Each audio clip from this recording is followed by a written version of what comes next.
Selamat datang di channel Pemuja Malam. Jangan lupa like, share, and subscribe ya. Terima kasih.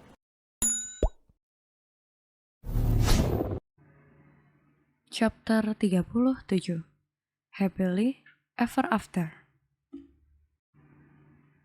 Amirah muncul dari dalam. Dia menoleh ke samping. Sudah ada Sebastian menunggu di depan teras. Dia hanya melontarkan senyum pada Sebastian. Namun Sebastian dingin, tak membalas atau menegur sapanya. Tak lama Maria dan Dias muncul dari dalam pintu masuk rumah. Amirah, pekik Maria, pada Amirah yang sudah berada di depan gerbang. Kami titip salam pada ayahmu ya. Semoga beliau cepat sembuh. Dan ucap Maria berjeda. Jika butuh bantuan, hubungi kami, sambungnya. Terima kasih, Nyonya. Amirah menunduk, kemudian pergi keluar gerbang. Sosok Amirah itu menghilang dari pandangan Sebastian yang dari tadi menatapnya seorang. Mereka kemudian berangkat menuju rumah sakit. Sebastian membukakan pintu belakang untuk Maria dan Dias. Mobil berputar pelan. Tak seperti biasa, Sebastian melamun sepanjang jalan, seperti ada banyak hal yang ia pikirkan. Lain dengan Maria, hati Maria berdebar-debar kuat. Apa yang akan terjadi? Bagaimana caranya menyapa kakek Martin? Apakah kakek Martin juga akan membuka hati untuknya? Perasaan berdebar-debar itu kian kencang ketika mobil memasuki tempat parkir rumah sakit. Rasanya seperti jantung mau copot. Keluar dari mobil. Cuaca pagi ini tak secerah seperti kemarin. Mendung tebal menggantung seakan mengancam mereka. Maria dan Dias masuk ke dalam rumah sakit dan segera naik ke lantai 15, menuju kamar rawat kakek Martin. Kamu datang, Dias, juga bawa seseorang. Apakah dia istrimu? Cantik sekali. Masuklah. Ayo masuk. Kakek Martin menyambut kedatangan mereka dengan senyum ramah, khas miliknya. Aku tidak hanya bawa istriku, kek, tapi aku juga bawa cucu kandung kakek. Jawaban menohok dia langsung membuat semua orang di dalam tertegun. Tak terkecuali Rena, yang memang sudah tahu lebih awal. Suasana langsung hening saat Rena kemudian pergi meninggalkan ruangan. Ih, ini maksudnya bagaimana?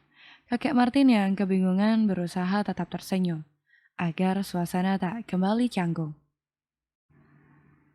Tanpa basa-basi, Dias menjabarkan semua, mengutarakan semua pengetahuannya tentang Maria dan Martin. Tak luput pula tentang Brahma, ayah mertuanya. Ia bahkan membawakan surat hasil cek laboratorium mengenai kecocokan DNA milik Maria dan kakek Martin. Kakek Martin bergetar, matanya berkaca-kaca. Ia memeluk Maria erat, tak mampu membendung lagi air matanya. Mereka lantas berpelukan haru. Sesekali kakek Martin mencium kepala Maria dan terus memeluknya. Dan Maria pun tenggelam dalam dada renta kakek Martin, menggambarkan gairah kerinduan yang sama hebatnya. Dari balik dinding, Rena berdiri di muka pintu.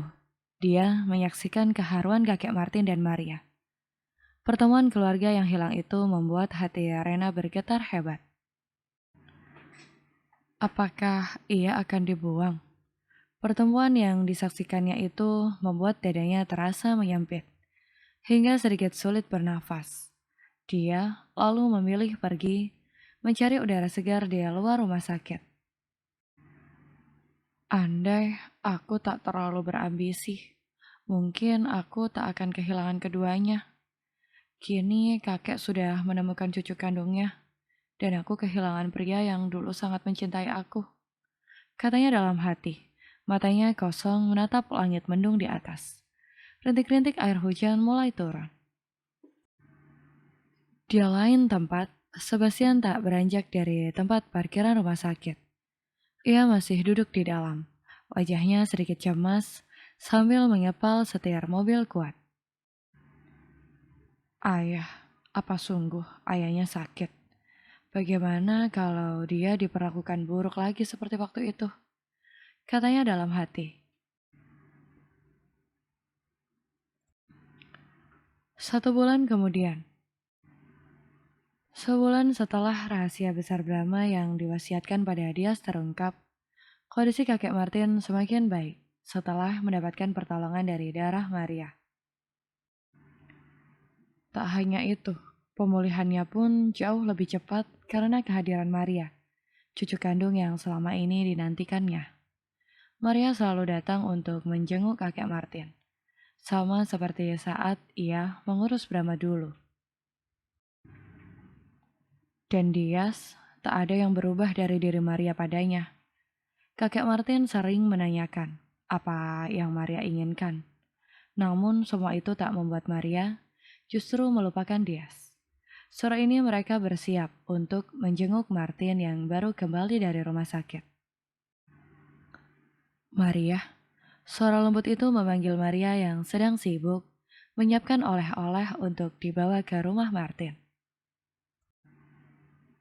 Iya, kontrak kita kemarin, bukankah katamu sudah berakhir? Ucap Maria saat Tias menyerahkan sebuah dokumen padanya. Aku masih menyimpannya, dan entah sejak kapan berusaha untuk melanggarnya. Dia meraih tangan Maria lalu menggenggamnya erat. Maria, aku bisa bertanggung jawab, karena tidak sengaja mencintai kamu. Aku akan bertanggung jawab seumur hidup. Aku mencintai kamu, sangat mencintai kamu. Aku ingin menikahi kamu dengan cara yang benar, melamar pada keluarga besar kamu. Apakah kamu bersedia untuk itu, Maria? Sambungnya. Maria tak mampu menahan haru. Matanya berkaca-kaca, melihat Dias yang berlutut di hadapannya. Tak sampai situ, Dias merogoh saku belakangnya, mengeluarkan berlian cantik yang terpasang di sebuah cincin kecil. Cincin pernikahan milik mereka yang sebelumnya dihilangkan oleh Maria. Cincin itu kenapa bisa ada di kamu? Aku mendapatkannya kembali dari seseorang waktu kamu menjatuhkannya di jalan. Kamu menyimpannya, kenapa tidak langsung berikan padaku? Maria, aku membuat cincin ini khusus. Aku mendesainnya sendiri sejak lama sekali, sebelum mengenal kamu.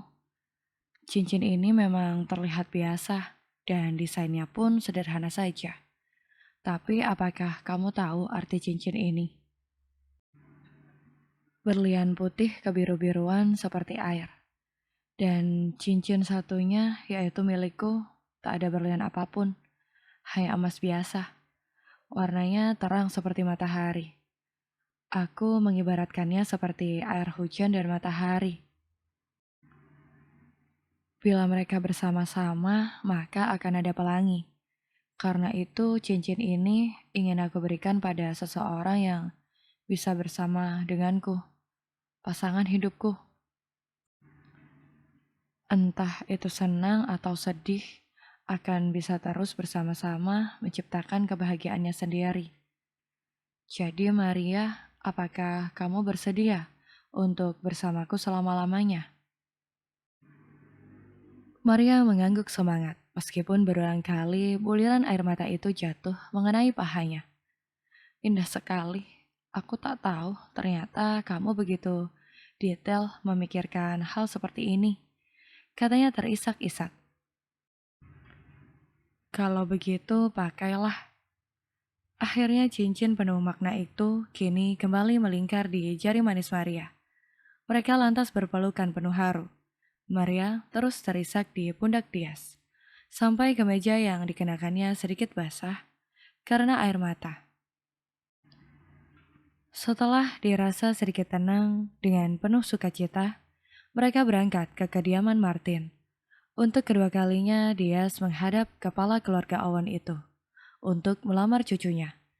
Namun, meskipun bukan pertama kali, lantas tak dapat menutupi rasa gugup yang melanda dirinya kini. Perasaan berdebar itu kian kencang, kala mobil yang mereka kendarai sampai di depan rumah Martin. Para pelayan di sana menyambut mereka.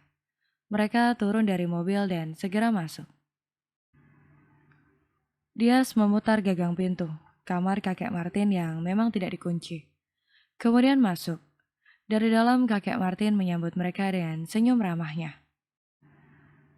Kakek Martin duduk di ranjang kamar, karena belum pulih total. Mereka berbincang ringan, kemudian Dias langsung mengutarakan kehendaknya pada Martin. Melamar, bukankah kalian sudah menikah? Timbalnya sambil mengerutkan dahi. Iya, jawab Dias. Tapi sebelumnya kami menikah, tak ada seorang keluarga pun untuk aku melamar Maria. Ayah Brahma saat itu masih terbaring di rumah sakit. Karena itu sekarang Maria sudah menemukan keluarga kandungnya. Aku tak ingin melewatkannya begitu saja. Aku ingin menikahi Maria dengan cara yang benar, sehingga ini menjadi momen yang tak terlupakan untuk kami. Baiklah, aku mengerti. Kita akan segera mengadakan pesta pernikahan yang besar untuk kalian. Jawaban Martin itu disambut mereka dengan senyum sumringah. Namun dari balik dinding kamar, ada seseorang yang terlupakan. Belum cukup soal cucu kandung Martin yang sudah ditemukan. Kini, dia bersedih hati saat mendengar lamaran Dias pada kakek Martin. Maria keluar kamar untuk mengambil air minum. Dia menemukan Rena menangis di samping pintu kamar. Kak Rena? Rena sontak menoleh dan cepat menggosok kedua kelopak matanya, lalu pergi. Tunggu sebentar, Pekik Maria membuat langkah Rena terhenti. Maria berjalan cepat menghampiri Rena. Dia merogoh tas kecilnya mencari tisu, lalu memberikannya pada Rena. Kamu tidak usah berpura-pura baik, aku tidak butuh tisu. Tapi ingusmu keluar. Dasar, Maria menyebalkan. Isak Rena merampas tisu yang disodorkan Maria padanya. Aku sangat menyukaimu, tidak ingin menjadi musuh. Kamu cantik, pintar, dan begitu anggun. Selain itu, kamu adalah kakakku. Bagiku, kamu memiliki arti yang berbeda dari orang lain, Kak. Soal masalah perasaan, tidak ada yang bisa menebaknya. Kamu sangat baik. Kamu adalah tipe wanita yang sangat aku kagumi. Jadi, aku harap kamu jangan bersedih terlalu lama. Kamu sangat luar biasa, sangat pantas untuk disukai banyak orang. Tentu saja aku tahu bahwa aku sangat luar biasa. Jangan berharap bahwa aku akan minta maaf padamu. Tidak, aku yang seharusnya minta maaf karena sudah mendorong kakak waktu itu dan juga terlihat ketus saat di rumah sakit. Sudahlah, aku harus kembali dulu. Aku harus kembali ke kamar untuk tidur cantik agar mataku tidak bengkak karena aku harus cantik di pernikahan kalian. Rena berbalik arah meninggalkan Maria. Maria tersenyum lega, menatap punggung Rena yang semakin jauh. Akhirnya Rena dan dirinya sudah saling membuka diri sebagai seorang keluarga.